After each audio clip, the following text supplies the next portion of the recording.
हमने देखा कि तांजीरो मिस्ट हाशिरा मुइचिरो की ट्रेनिंग 5 दिनों में ही कंप्लीट कर लेता है। इसके बाद तांजीरो लव हाशिरा मित्सुरी के पास आता है, जो कि उसे देख बहुत खुश होती है और तांजीरो के लिए वो अपने हाथों से पैन केक बनाती है। तांजीरो ने पहले कभी केक नहीं खाया था, तो वो उसे अपने हाथों से खिलाती है और तांजीरो को पैन केक बहुत अच्छा लगता है। मित्सुरी फिर तांजीरो को उसकी ट्रेनिंग वाली ड्रेस देती है। मित्सुरी ने सभी स्लेयर्स को लड़कियों जैसी ड्रेस पहनाई हुई थी और फिर वो सभी को म्यूजिक की बीट पर नाचने को कहती है, क्योंकि नाचने से उनके शरीर की फ्लेक्सिबिलिटी बढ़ेगी। इसके बाद वो सभी से स्ट्रेचिंग भी करवाती है। वो डेमो देने के लिए एक स्लेयर की टांगे पूरी तरह से खोल देती है, जिससे उसे बहुत दर्द होता है। अब ये देख पहली बार तांजीरो को भी ट्रेनिंग से डर लगने लगता है। मित्सुरी फिर तांजीरो को भी अपने पास बुलाकर उसकी टांगे फैला देती है। मित्सुरी की ट्रेनिंग कंप्लीट करने के बाद तांजीरो ओबानाई के मेंशन में जाता है। तांजीरो यहाँ आकर भी बहुत एक्साइटेड था, लेकिन ओबानाई उसे चुप करा देता है और बोलता है कि मित्सुरी ने तुम्हारे बारे में बताया था, लगता है उसकी ट्रेनिंग में तुमने कुछ ज्यादा ही एंजॉय किया है। हम देखते हैं कि मित्सुरी ओबानाई को लेटर्स लिखती रहती है, जिसमें वो ओबानाई को बताती है कि आज ट्रेनिंग के बाद उसने तांजीरो के साथ चाय पी और तांजीरो जब भी कुछ मीठा खाता या पीता है तो बहुत क्यूट लगता है। ये पढ़कर ओबानाई को बहुत ज्यादा जलन होती है और इसीलिए वो तांजीरो पर थोड़ा गुस्सा है। वहीं तांजीरो को कुछ समझ नहीं आता कि ओबानाई उससे नफरत क्यों करता है। ओबानाई फिर तांजीरो को ट्रेनिंग रूम में ले जाता है। तांजीरो देखता है कि ओबानाई ने यहाँ ढेर सारे स्लेयर्स को बांधा हुआ था। वो तांजीरो से कहता है कि उसे इन लोगों को चोट पहुंचाए बिना तलवारबाजी करनी होगी। तांजीरो सोचता है कि ये रूम तो मौत का चैम्बर है। वो ओबानाई से पूछता है कि क्या इन बंधे हुए लोगों ने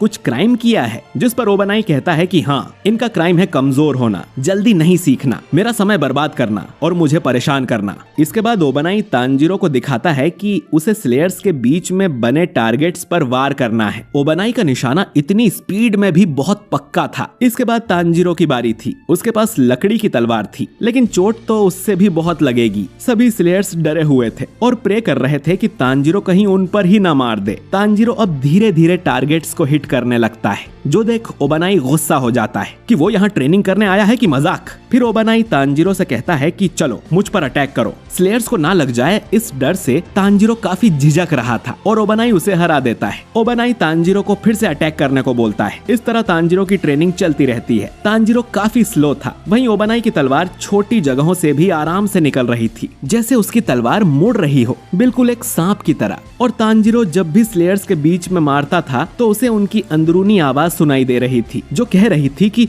हमें मत मारना। इससे तांजीरो का दिमाग और खराब हो रहा था। ओबानाई तांजीरो से कहता है कि झिझकना बंद करो कचरे के डिब्बे। तांजीरो के हाथ पहली बार इस तरह कांप रहे थे, लेकिन उसे ट्रेनिंग तो करनी ही होगी। वो हिम्मत करके तलवार उठाता है तो वो पीछे वाले की छाती में मार देता है और उससे माफी मांगता है। शाम हो जाती है और सभी स्लेयर्स को छोड़ दिया गया था, लेकिन तांजीरो अब भी उन टारगेट्स को हिट करते हुए ट्रेनिंग कर रहा था। वो नहीं चाहता था कि उसकी वजह से किसी और को परेशानी हो। अब तांजीरो को देखकर बाकी स्लेयर्स में भी जोश आ जाता है और वो लोग भी ट्रेनिंग करने लगते हैं। इसके बाद ये सभी गर्म पानी में डुबकी मारने जाते हैं और शरीर पर लगी चोटों की वजह से उनका पूरा शरीर दर्द करने लगता है। अगले दिन तांजीरो फिर से ओबानाई के साथ फाइट करता है, लेकिन वो अब भी काफी स्लो था। तीसरे दिन भी उसे बहुत मार पड़ती है। चौथे दिन तांजीरो सिर्फ ओबानाई पर फोकस करने की सोचता है, क्योंकि असली लड़ाई में अगर उसकी तलवार किसी पेड़ या पत्थर के बीच में फंस गई तो समझो खेल खत्म। इसीलिए ये ट्रेनिंग जरूरी है। अब तांजीरो सोचने लगता है कि वो लोग एक जंगल में हैं और सिर्फ ओबानाई पर फोकस करते हुए वो फाइट करता है। उसका निशान अब पहले से बेहतर हो गया था। आखिर में तांजीरो का एक अटैक ओबानाई को जा लगता है और उसकी यूनिफॉर्म थोड़ी सी फट जाती है। ये देख ओबानाई तांजीरो से कहता है कि उसकी ट्रेनिंग पूरी हुई।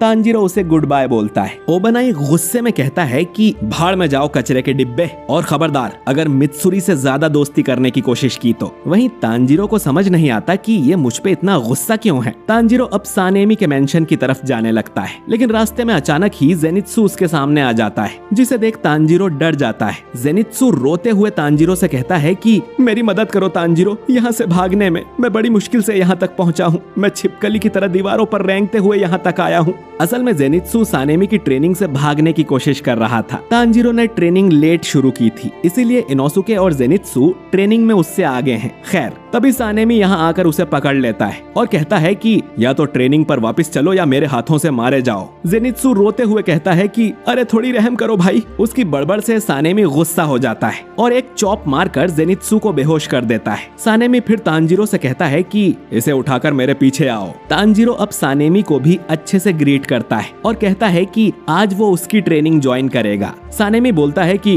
ज्यादा होशियार मत बनो क्योंकि मैं तुम्हें पसंद नहीं करता हूँ। तांजीरो कहता है कि कोई बात नहीं, मैं भी तुम्हें पसंद नहीं करता, तुमने नेजुको को कई बार स्टैब किया था। इतना कहकर तांजीरो आगे बढ़ जाता है और उसकी इतनी हिम्मत देख सानेमी के माथे की नस फूल जाती है। इसके बाद सानेमी की ट्रेनिंग शुरू होती है जिसमें सभी स्लेयर्स को सानेमी के साथ फाइट करना होता है और वो उनकी अच्छे से धुलाई करता है। तांजीरो समझ जाता है कि जेनित्सु इतना डरा हुआ क्यों था। सानेमी बहुत ही बेरहम था और वो तब तक नहीं रुकता था जब तक सामने वाला खून की उल्टी ना कर दे या बेहोश ना हो जाए। तांजीरो सोचता है कि इससे अच्छा तो ओबना ही था, वो कम से कम इन्हें ब्रेक तो दिया करता था। जेनित्सु को होश आता है तो वो तांजीरो को इतने गुस्से से देखता है जैसे उसने जेनित्सु की बीवी भगा ली हो। सानेमी तांजीरो के साथ ज्यादा सख्त था, वो तांजीरो को पीटने का एक भी मौका नहीं छोड़ता था। वो पहले दिन में ही तांजीरो का पूरा चेहरा खराब कर देता है। ट्रेनिंग के बाद तांजीरो अपने कमरे की तरफ जाने लगता है, तभी उसे गेन्या की आवाज आती है। तांजीरो देखता है कि गेन्या अपने बड़े भाई सानेमी से बात करने की कोशिश कर रहा था, पर सानेमी बहुत गुस्से में उससे कहता है कि मुझे परेशान करना बंद करो, मेरा कोई भाई नहीं है, अगर तुम यहाँ से नहीं गए तो मैं तुम्हें मार दूंगा। गेन्या डर के अपना सिर झुका लेता है। तांजीरो सोचता है कि हम भाई बहनों में तो ऐसी लड़ाई नहीं होती थी। सानेमी गेन्या की इंसल्ट करते हुए कहता है कि तुम्हारे अंदर कोई टैलेंट नहीं है, तुम्हें डीमन स्लेयर कॉर्प्स को छोड़ देना चाहिए। जिसे कोई ब्रीदिंग टेक्निक भी नहीं आती हो उसे खुद को तलवारबाज कहने का कोई हक नहीं है। इतना कहकर सानेमी यहाँ से जाने लगता है। गेन्या कहता है कि उसे बहुत समय से सानेमी से माफी मांगनी है, पर सानेमी कहता है कि उसे फर्क नहीं पड़ता। गेन्या आगे कहता है कि वो बड़ी मेहनत कर यहाँ तक पहुँचा है, बल्कि उसने एक डीमन को भी खाया था। अब ये सुन सानेमी रुक जाता है और गुस्से में आग बबूला होते हुए पूछता है कि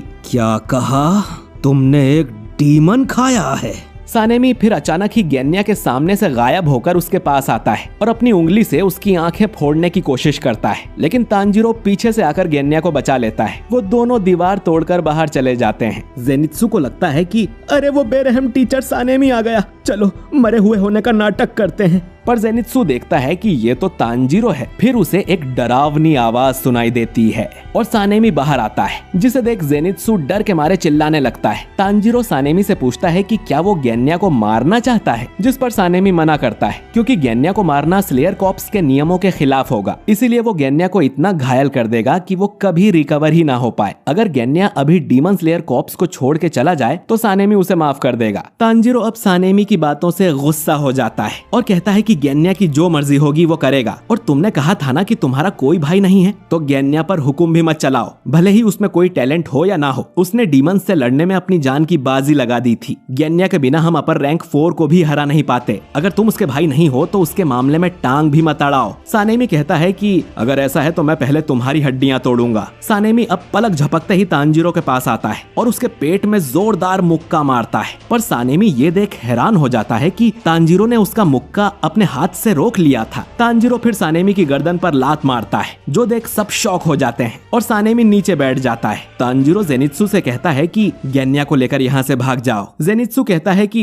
ए पागल है क्या, मेरा नाम मत लो। सानेमी अब घूमकर तांजीरो को लात मारता है, जिससे तांजीरो का कान कट जाता है। सानेमी कहता है कि तुम्हारी हिम्मत की दाद देनी पड़ेगी, लेकिन अब मैं तुम्हें जरूर मार दूंगा। गेन्या सानेमी से बोलता है कि तांजीरो को छोड़ दो, उसका इसमें कोई लेना देना नहीं है। तभी जेनित्सु गेन्या को लेकर यहाँ से भागने लगता है और कहता है कि बड़ों की लड़ाई में हमारा क्या काम है, और वो खुल्ला सांड तुम्हारा बड़ा भाई है क्या, मुझे तुम पर तरस आता है। ये सुन गेन्या जेनित्सु को मुक्का मार देता है और कहता है कि मेरे भाई की बेइज्जती मत करो। इधर सानेमी तांजीरो की धुलाई करने लगता है। आखिर में बाकी स्लेयर आकर उन दोनों को अलग करते हैं। तांजीरो को अपने कासुगाई क्रो से काफी डांट पड़ती है। न सिर्फ उसकी सानेमी के साथ ट्रेनिंग रद्द कर दी जाती है, बल्कि तांजीरो का अब सानेमी से बात करना भी अलाउड नहीं था। पर तांजीरो को इस बात का दुख था कि उसने सानेमी और गेन्या के रिश्ते को शायद और ज्यादा बिगाड़ दिया है। इसके बाद तांजीरो और जेनित्सु स्टोन हाशिरा ग्योमी की ट्रेनिंग के लिए जाने लगते हैं। तांजीरो जेनित्सु की ट्रेनिंग खराब करने के लिए उससे माफी मांगता है, लेकिन जेनित्सु इस बात से खुश था कि तांजीरो सानेमी के खिलाफ खड़ा हुआ और उसे अच्छी टक्कर भी दी। फिर जेनित्सु चिल्लाते हुए कहता है कि ये स्टोन हाशिरा का घर माउंटेन्स में इतना ऊपर क्यों है? तभी इन्हें पास में एक झरने की आवाज आती है। वो देखते हैं कि झरने के नीचे इनोसुके और बाकी ट्रेनीज खड़े हुए थे और एक मंत्र पढ़ते हुए मेडिटेशन कर रहे थे। पीछे से इन्हें गियोमी की आवाज आती है जो कहता है कि अगर तुम अपना दिल और दिमाग साफ कर लो तो आग भी ठंडी लगती है। गियोमी ने अपने कंधे पर बड़े बड़े पेड़ के तने रखे हुए थे और उसके चारों तरफ आग लगी हुई थी, जो देख तांजीरो और जेनित्सु के तोते उड़ जाते हैं। गियोमी इन दोनों का अपने ट्रेनिंग ग्राउंड में स्वागत करता है और ये एपिसोड यहीं पर खत्म हो जाता है। तो